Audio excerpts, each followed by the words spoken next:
बेटा, जो भी सच्चे मन से मुझे पुकारता है मैं उसको तुरंत दर्शन देता हूँ। वरदान मांगो, क्या चाहिए? बोले आपके चरणों की भक्ति चाहिए। बोले मन में तो तुम्हारे कुछ और है। अभी पिताजी के गोद में बैठना चाहता है, राजगद्दी पे बैठना चाहता है, भक्ति मांग रहा है।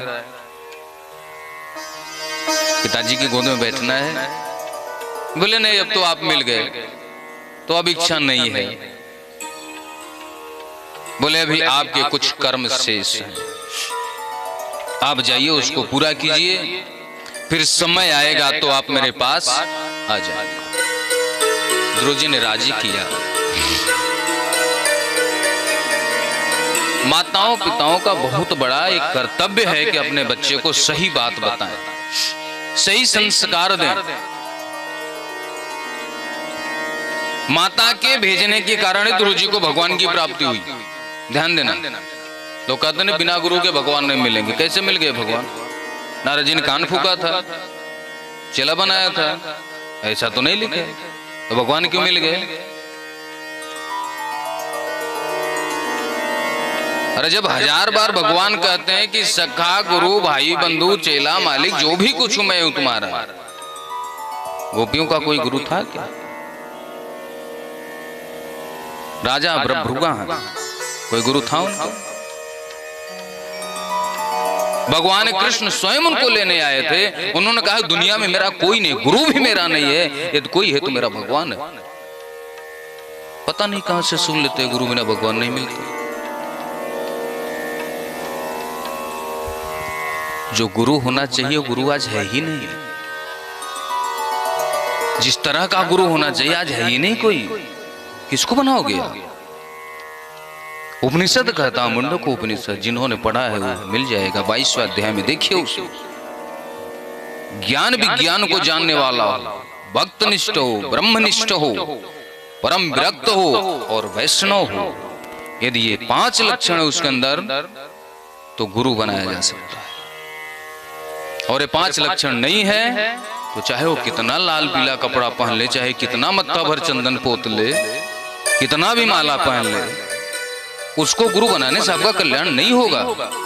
उपनिषद कहता है। अंधे व्यक्ति का यदि आप हाथ पकड़ते हैं तो आपको गड्ढे में गिरने से कोई रोक नहीं सकता। यदि गलत लोगों के साथ आप बैठेंगे तो गलत सत्संगत में जाएंगे आप। उदाहरण दे दूं आपको, किसी आडंबरी संत के पास जाना, वहां बैठना, प्रैक्टिकल करना अपने लाइफ में। उसका आडंबर देखो, अच्छा ये मकान बना है, कितनी महंगी लाइटें लगी, इतनी अच्छी व्यवस्था, ये वाला सोफा मैं भी घर पे लगवाऊंगा अपने। उसके आडंबर को देख करके आपके मन भी वहां पे डोल जाएगा। आप भी सोचोगे मेरी भी व्यवस्था थोड़ी इसी तरह से होनी चाहिए।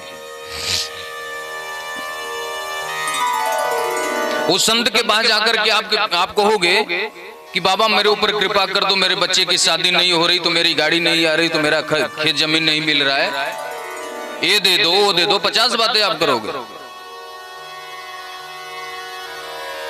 और किसी नितांत बैरागी संत के पास चले जाना, जिसके पास बैठने के लिए कोई सोफा सेट न हो, वहां पे कोई आपको वीआईपी व्यवस्था न हो, एक झोपड़ी में रहता हो, चटाई पे बैठा हो, ऐसे संत के पास चले जाना। जीवन में एक बार केवल जाना, वहां के एटमॉस्फियर का प्रभाव देखना, इफेक्ट देखना। आपको लगेगा मैं भी सब कुछ छोड़ करके ऐसे भजन करने लगा। वहां पे आपको कोई चमक धमक नहीं मिलेगी। आप भी सोचो कि सारा जीवन बेकार है, इसको छोड़ो, चलो इधर भजन करता हूं। तो जगह का, स्थान का प्रभाव पड़ता है। इसलिए आपके जीवन में हमेशा सत्संग होना चाहिए। सत्संग का मतलब ये नहीं कि नाच गाना कर लो, कहीं भी ढोलक बजा लो, वो सत्संग नहीं है, वो भजन नहीं है, वो आपका टाइम पास है, मनोरंजन है। सत्संग का मतलब है सत्य का संगत। आप कीर्तन करो या ना करो, भजन करो या ना करो, 4 घंटे गाना बजाना करो या ना करो, लेकिन आपके जीवन में सत्य है तो आपका भजन हो गया। धर्म न दूसर सत्य समान, दूसरे सत्य समान, आगम निगम पुराण बखाना, आगम निगम पुराण बखाना, धर्म न दूसर सत्य समान, दूसर सत्य समान, सत्य समान, सत्य समान। ध्रुव जी को जब जाने का समय हुआ, भगवान के पार्षद विमान लेकर के आए। जैसे विमान पे बैठने के प्रयास किए, एक पग उठाया, उसी समय मृत्यु माता आ गई। कहते हैं ध्रुव जी, जो भी यहाँ पे आता है मुझसे मिल के ही जाता, मुझसे मिले बिना नहीं जा सकता। तो आप कैसे चले जाओ? बोले मैं भक्त हूं। बोले कोई भी, उसको तो मिलके ही जाना पड़ेगा। तो पार्षदों से ध्रुव जी कहते हैं कि प्रभु ये तो कह रहे हैं कि मिलके जाना पड़ेगा। अभी आपने सुना ना, कपिल जी महाराज ऊंचे आसन पे बैठे हुए हैं, माता जी नीचे बैठी प्रणाम कर रही हैं। अपने बेटे को माने क्यों प्रणाम किया? ध्यान देना, जो संत हो गया वह ना किसी का बेटा है ना किसी की बेटी है, ना उसका कोई बाप है ना कोई उसका भाई है, ना वो किसी से छोटा है ना किसी से बड़ा है, ना किसी जाति का है ना किसी संप्रदाय का है। वह सिर्फ है तो केवल भगवान का है। और जो भगवान का हो गया उसको मां भी प्रणाम कर सकती है।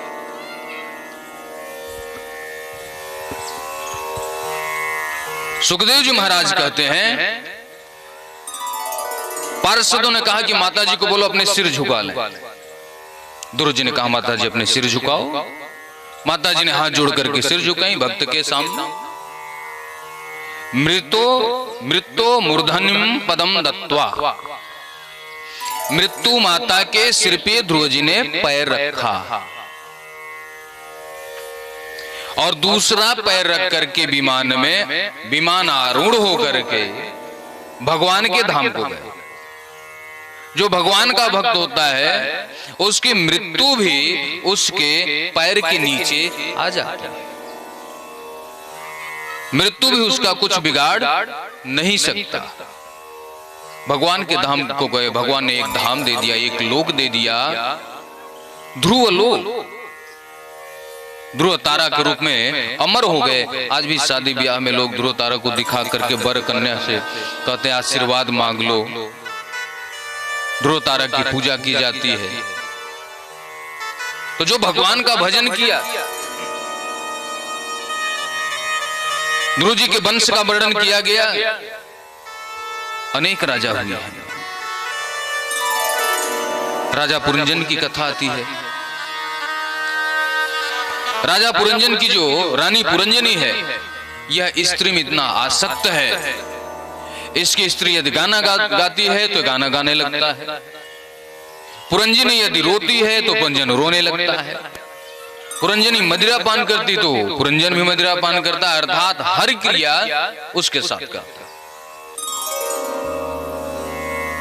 और यही नहीं, यदि किसी स्त्री की समाज में पुरंजनी चली गई महिलाओं की सभा में तो राजा पुरंजन भी साड़ी पहन करके साड़ी ओढ़ करके स्त्रियों की सभा में चला जाता। इतनी आसक्त था अपने स्त्री के प्रति। मरते समय स्त्री कहीं दूर थी, स्त्री की याद आ गई, उसी की याद में मर गया। अगले जन्म में स्त्री का जन्म लेकर के जन्म लिया। इसका एक मित्र है अभिज्ञात, जिनके विषय में कोई नहीं जानता। आगे जाकर कि यही राजा पुरंजन वैदर्भ नंदिनी राजकुमारी के रूप में जन्म लिया। इस जन्म में पुरुष था, आगे जाके स्त्री हो गया, क्योंकि स्त्री की आसक्ति। मलयध्वज राजा के साथ विवाह हुआ, 7 पुत्र हुए जो 7 द्वीपों के मालिक हुए।